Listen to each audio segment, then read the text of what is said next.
ಸಾಹಸ ಸಿಂಹ ಡಾಕ್ಟರ್ ವಿಷ್ಣುವರ್ಧನ್ ಕನ್ನಡಿಗರ ಹೃದಯದಲ್ಲಿ ಅಮರವಾದ ದಂತಕಥೆ. ಕನ್ನಡ ಚಿತ್ರರಂಗದ ಇತಿಹಾಸದಲ್ಲಿ ಕೆಲವು ಹೆಸರುಗಳು ಕೇವಲ ನಟರಾಗಿ ಮಾತ್ರ ಉಳಿಯುವುದಿಲ್ಲ. ಅವರು ಒಂದು ಭಾವನೆಯಾಗುತ್ತಾರೆ, ಒಂದು ಶಕ್ತಿಯಾಗುತ್ತಾರೆ, ಒಂದು ಪ್ರೇರಣೆಯಾಗುತ್ತಾರೆ. ಅಂತಹ ಮಹಾನ್ ವ್ಯಕ್ತಿತ್ವವೇ ಸಾಹಸ ಸಿಂಹ ಡಾಕ್ಟರ್ ವಿಷ್ಣುವರ್ಧನ್.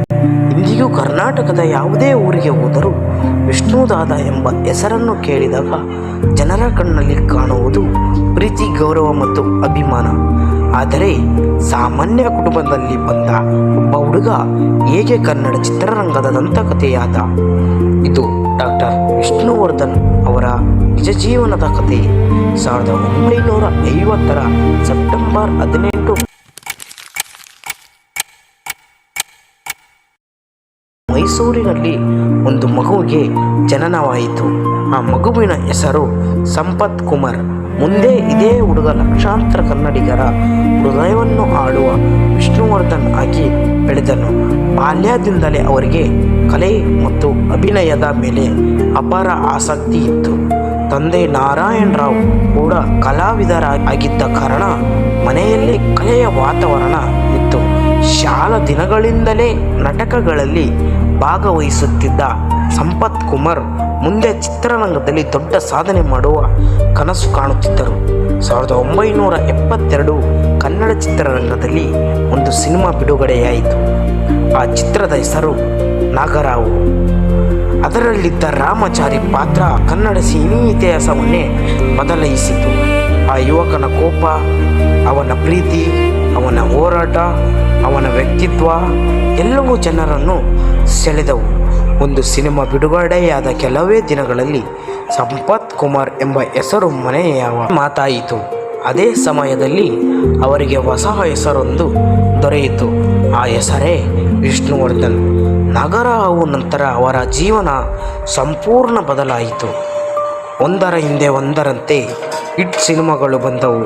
ಸಾಹಸ ಸಿಂಹ, ಮುತ್ತಿನ ಹಾರ, ಬಂಧನ, ಮಾಲ್ಗುಡಿ ಡೇಸ್, ಯಜಮಾನ, ಸಿಂಹಾದ್ರಿಯ ಸಿಂಹ ಹೀಗೆ ನೂರಾರು ಸಿನಿಮಾಗಳ ಮೂಲಕ ಅವರು ಕನ್ನಡಿಗರ ಮನಸ್ಸಿನಲ್ಲಿ ಶಾಶ್ವತ ಸ್ಥಾನ ಪಡೆದರು.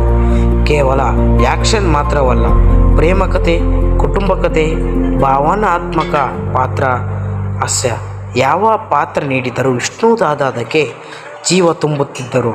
ಅವರ ಯಶಸ್ಸಿನ ಹಿಂದೆ ಇದ್ದ ದೊಡ್ಡ ಕಾರಣ ಅವರ ಸರಳತೆ. ಅವರು ಸೂಪರ್ ಸ್ಟಾರ್ ಆಗಿದ್ದರೂ ಸಾಮಾನ್ಯ ಜನರೊಂದಿಗೆ ಬೆಳೆಯುತ್ತಿದ್ದರು. ಸೆಟ್ನಲ್ಲಿ ಎಲ್ಲರಿಗೂ ಗೌರವ ಕೊಡುತ್ತಿದ್ದರು. ಯಾರೇ ಸಹಾಯ ಕೇಳಿದರೂ ಸಾಧ್ಯವಾದಷ್ಟು ನೆರವಾಗುತ್ತಿದ್ದರು. ಇದರಿಂದ ಅವರು ಕೇವಲ ನಟರಲ್ಲ, ಒಳ್ಳೆಯ ಮನುಷ್ಯ ಎಂದು ಗುರುತಿಸಿಕೊಂಡರು. 1975ರಲ್ಲಿ ಅವರು ನಟಿ ಭಾರತಿ ಅವರನ್ನು ವಿವಾಹ ಆದರು. ಅವರ ದಾಂಪತ್ಯ ಜೀವನ ಕನ್ನಡ ಚಿತ್ರರಂಗದ ಅತ್ಯಂತ ಆದರ್ಶ ದಾಂಪತ್ಯಗಳಲ್ಲಿ ಒಂದಾಗಿದೆ. ಖ್ಯಾತಿ ಮತ್ತು ಯಶಸ್ಸಿನ ನಡುವೆಯೂ ಕುಟುಂಬಕ್ಕೆ ಸಮಯ ನೀಡುತ್ತಿದ್ದರು. ಒಬ್ಬ ಉತ್ತಮ ಗಂಡ, ಒಬ್ಬ ಪ್ರೀತಿಯ ತಂದೆ, ಒಬ್ಬ ಜವಾಬ್ದಾರಿಯುತ ವ್ಯಕ್ತಿಯಾಗಿ ಬದುಕಿದರು. ವಿಷ್ಣುವರ್ಧನ್ ಅವರಿಗೆ ಸಂಗೀತದ ಮೇಲೂ ಅಪಾರ ಪ್ರೀತಿ ಇತ್ತು. ಹಾಡುಗಳನ್ನು ಕೇಳುವುದು, ಅಧ್ಯಾತ್ಮದ ಬಗ್ಗೆ ತಿಳಿದುಕೊಳ್ಳುವುದು, ಪುಸ್ತಕಗಳನ್ನು ಓದುವುದು ಇವು ಅವರ ನೆಚ್ಚಿನ ಹವ್ಯಾಸಗಳಾಗಿದ್ದವು. ಅವರು ನಟನೆಯ ಜೊತೆಗೆ ಒಳ್ಳೆಯ ಗಾಯಕ ಹಾಗೂ ಚಿತ್ರಕರು ಆಗಿದ್ದರು. 200ಕ್ಕೂ ಹೆಚ್ಚು ಸಿನಿಮಾಗಳಲ್ಲಿ ಅಭಿನಯಿಸಿದ ವಿಷ್ಣುವರ್ಧನ್ ಅವರಿಗೆ ಅನೇಕ ಪ್ರಶಸ್ತಿಗಳು ದೊರಕಿದವು. ಆದರೆ ಅವರಿಗೆ ಅತ್ಯಂತ ದೊಡ್ಡ ಪ್ರಶಸ್ತಿ ಯಾವುದು ಗೊತ್ತಾ? ಅದು ಅಭಿಮಾನಿಗಳ ಪ್ರೀತಿ. ಇಂದಿಗೂ ಕರ್ನಾಟಕದ ಪ್ರತಿಯೊಂದು ಜಿಲ್ಲೆಯಲ್ಲಿ ಅವರ ಅಭಿಮಾನಿ ಸಂಘಗಳಿವೆ. ಅವರ ಸಿನಿಮಾಗಳು ಮರುಬಿಡುಗಡೆಯಾದರೂ ಜನರು ಥಿಯೇಟರ್ಗೆ ಹೋಗುತ್ತಾರೆ.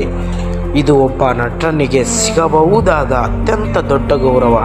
ಆದರೆ 2009ರ ಡಿಸೆಂಬರ್ 30 ಆ ದಿನ ಕನ್ನಡಿಗರ ಪಾಲಿಗೆ ಕತ್ತಲೆಯ ದಿನ.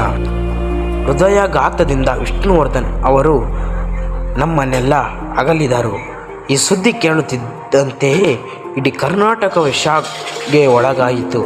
ಸಾವಿರಾರು ಅಭಿಮಾನಿಗಳು ಕಣ್ಣೀರಿಟ್ಟರು. ಅವರ ಅಂತಿಮ ದರ್ಶನಕ್ಕಾಗಿ ಲಕ್ಷಾಂತರ ಜನ ಸೇರಿದರು.